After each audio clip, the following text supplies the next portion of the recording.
Hey there, everyone. I'm meteorologist Cassie Knoll, and this is your 10 weather impact recap for the week. Now, before we get to your top weather stories, I want to start with some non-weather news that is some seriously cute video. Golden, Colorado is a former gold rush town located in the foothills of the Rocky Mountains just west of Denver. And each year in early February, the city goes to the dogs.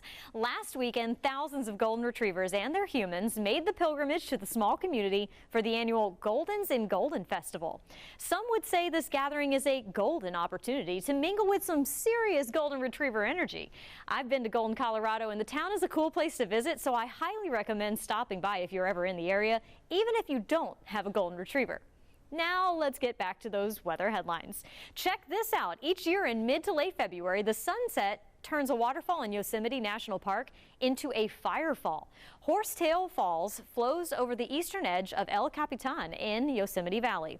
This time of year, backlighting from the sunset can make this small waterfall glow orange, resembling a stream of fire flowing down the side of the cliff. Now, conditions have to be just right for this unique lighting to happen. Skies have to be perfectly clear, and the waterfall needs to be at the perfect volume. Even the smallest amount of haze or cloud cover can greatly diminish the effect. Due to the popularity of the event, Yosemite National Park says that you should expect large crowds and various restrictions if you plan to try to catch a glimpse of this natural phenomenon. Thousands of NOAA employees received deferred resignation offers from the Trump administration and now face an uncertain future. Spencer Schweischer from our sister station in Denver explains the impacts that a reduction in staff could have on forecasts across the country. Elon Musk's Department of Government Efficiency and the wrecking ball it's taking to the government workforce has made its way to NOAA, the National Oceanic and Atmospheric Administration. The agency also manages the National Weather Service. I would go beyond to say that it's like a school losing a principal. This would be borderline like a plane losing its pilot. 9 News meteorologist Chris Bianchi is very familiar with how the NWS and NOAA operate.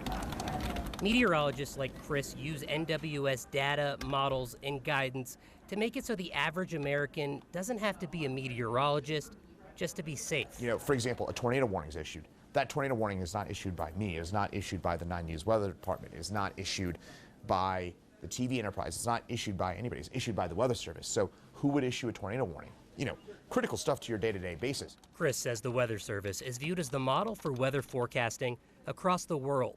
Without their knowledgeable meteorologists, years of data, equipment, models, it's a free-for-all of incorrect and unsafe information. And we live in an era now where loud equals views and loud equals attention.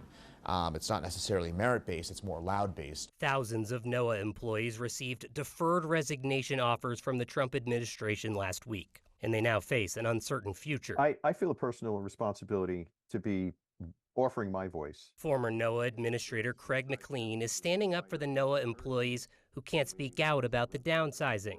He has a couple words to describe the DOGE-led efforts. Malicious, vindictive, and overly aggressive. What NOAA winds up providing is the information that your insurance rates are defined by, what your financial risk profile is when your insurer or when your real estate agent or the seller looks at you, the cost of the transportation to bring your goods in by sea. Both of them fear what happens if the wrecking ball wrecks. What happens then? How do people get that life-saving critical information? There's nothing even remotely close to a fallback for that. Again, this is a plane losing its pilot. This is that level of what happens. Now, for folks who may be saying, well, I can watch the radar or get a forecast and warnings from an app on my phone, that data also all comes from NOAA. A rare tornado damaged a dozen mobile homes during last Thursday's storms in Southern California. The National Weather Service surveyed the damage at a mobile home park on Friday morning. They say a weak tornado did this damage, estimating winds at 75 to 90 miles per hour. 2 people who experienced the storm say the winds kicked up really fast. The house shook, you know, I heard a noise, rumbling noise. And then it got shaken worse, and the noise got louder and louder. And it sounded like something hit the top of the house. Tornadoes are rare in Southern California, but not unheard of. That man says he's lived there for 35 years, and this is the first time that he's experienced a tornado. Also in Southern California, heavy rain caused mudslides and damage in the Sierra Madre foothills, an area that just burned in the devastating Eaton fire. Tracy Leone reports. Thick mud poured down the hillside Thursday night, burying this car on Woodland Drive in Sierra Madre. It happened within a matter of seconds. It was just perfectly normal, and then all of a sudden, just boom, we had to act fast and just get out. The intense rain triggered a landslide that blanketed the roads and spilled onto properties below the Eaton fire burn scar. I thought I was going to lose the garage. I came home, and then right after I came home, a river of mud came down the street here. So it was horrendous. People living in the neighborhood shocked by the fast-moving debris that covered everything in its path, bringing down trees and heavy boulders. We couldn't make it through because the car was blocking here, so we had to park up in Holly Trail right here in front of our neighbors. And we had to get out, and then we had to walk all the way around.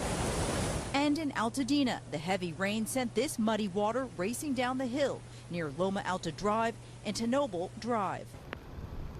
And around the same time, the LA County Fire Department rushed over to the catch basin on Cheney Trail above Loma Alta Drive to help with a water rescue. We had a security guard that was in his vehicle crossing the actual road on top. He had a cell that went off and actually had a wave that brought him down all the way down the drainage with the vehicle. And he was lucky enough that he was self-extricated, got out of the vehicle, swam to the side, with Engine 12 responding to this location and actually helped them get out of the drainage. Officials say the security guard was suffering from hypothermia and they transported him to the hospital. Crews were unable to access the car after it sank into the water. A scary reminder of how dangerous it can get when driving through flooded roadways. Back here closer to home, more than 200 people in Kentucky had to evacuate this weekend because of flooding. This is video from Pineville, where our crews saw river levels rise to the 4th highest level on record. Thankfully, the water did not get high enough for the city to close their floodgates. Unfortunately, other parts of the Bluegrass State were not so lucky. Kentucky Governor Andy Beshear says he's working with FEMA to get people the support they need. And you have my promise. I will push on FEMA to make it as easy as it can be, and they're limited by Congress. It can't be easy for them. But I will do everything I can to put as much pressure on to get as many people approved. Listen, I work for you. The governor says the state applied for that assistance on Monday and thinks it will be approved. He says $300 is available for people for property cleanup and $750 for other immediate needs. 10 News reporter Avery Gingrich visited Pineville and spoke to people there about how they are preparing for even more weather headed their way. Neighbors in Pineville tell me that what you would usually see over my shoulder is the green grass of a park. A recent storm has caused flooding along the Cumberland River, putting this park and some other areas around Pineville underwater. I've talked to a couple neighbors about what they've seen. Lois Jordan has been watching the flooding from her kitchen window. I watched the picnic tables down there. I mean, it raised so fast that it was up at the top of the tables and the swings and stuff in no time. Jordan plans to stay inside. She says she doesn't risk traveling near flooded areas, but has heard stories about this storm. Get out, come in. And it's scary. My niece said she may have to get a boat to get out there, but she's going to sweat it out. The storm knocked out power in Pineville on Sunday morning. First responders directed traffic, but the city has been quiet as neighbors stay home. I'm not going to sit here and take credit. We've got a great employees, and they've stepped up, especially this week when I needed them. Mayor of Pineville, Sean Fugit, says city employees have been working to minimize damage for 48 hours straight. Fugit says a few neighbors have been evacuated from their homes as a precaution. Pineville's leaders are posting regular updates on Facebook. He says this storm will be remembered as one of the most severe in recent history, though he believes the worst has passed. From Pineville, I'm Avery Gingrich. Avery was in Bell County, Kentucky, and another one of the hard-hit areas is Harlan County. 10 News anchor Shay Smith spoke to police about the rescue efforts this past weekend. On Saturday, the small town of Everts, population 1,000, was dealing with massive amounts of flooding from the nearby creek, but also the mountains. Clover Fork Cumberland River was high on Saturday. It flooded the town of Everts and surrounding communities. The assistant police chief says around 2 o'clock Saturday afternoon, they began rescue operations. In one area, the water was chest high, but it was not on the side of the river. The water was runoff from the nearby mountain. We didn't anticipate that the mountain runoff would create the problems that it did over in this area where we're standing, where the water was probably about chest high in some places. And in the neighborhood right behind me is where crews had to rescue at least one person, but in total, they rescued 3. The biggest concern was trying to get the elderly out. Everything happened so quick, there's really nowhere to really go. Other agencies and rescue squads across the state also conducted several rescue operations. This is from Brobhead Fire Department, and this is from Harlan, Kentucky. In Everts, I'm Shay Smith. East Tennessee also got hit by the weekend storms. Wind gusts of 50 to 60 miles per hour downed trees and power lines, and heavy rain caused flooding and even collapsed roads. 10 News reporter Lauren Lovett shows us the impacts in Fentress County. Fentress County is one of many in East Tennessee that saw flooding Saturday night into Sunday morning. Their emergency management director, James Bilbrey, says they were prepared. Around 7 or after, then we started getting some calls about some flooding areas, and particular areas be down in Pall Mall. He says besides the over 3 inches of rain they've seen in under 24 hours, the strong winds have also played a big part in some damage in the county. The power lines that fell, maybe in the roadway, or we had a few calls that was like trees that was on fire due to the fact they fell on power lines. Several roads throughout the county were flooded. One of the worst was Ridgetop Drive. This road closed sign blocks people from getting too close to where the road is now collapsed.